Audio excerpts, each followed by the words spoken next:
अस्सलामु अलैकुम, मैं हूं सबा भट्टी और आप देख रहे हैं MAT20 न्यूज़ HD। आइए नजर डालते हैं आज की अहम खबर पर।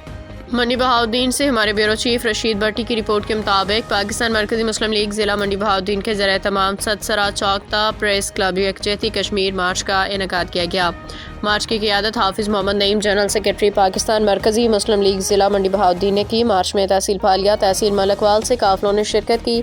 सैकड़ों गाड़ियों और मोटरसाइकिल सवारों ने शिरकत की। शहरियों ने मार्च का भरपूर इस्तकबाल किया और हाफिज़ मोहम्मद नईम का कहना था कि इस वक्त कश्मीरी मज़लूम भाइयों की मजबूत आवाज़ पाकिस्तान मरकज़ी मुस्लिम लीग है। नए आलमी इदारों को कहता हूँ कि होशनी नाखुन लें और कश्मीर के बारे सोचें। रमज़ान मंसूर ने कहा कि हम अपने कश्मीरी भाइयों के साथ इज़हार यकजहती करते हैं और कश्मीर की आज़ादी तक कश्मीरियों के साथ खड़े हैं। मरकज़ अल-बदर के मदीर डॉक्टर यासिर सिद्दीक ने खिताब करते हुए कहा कि कायदे आज़म के फरमान के मुताबिक कश्मीर पाकिस्तान की शारग है और शारग दुश्मनों के कब्ज़ा में नहीं दी जा सकती।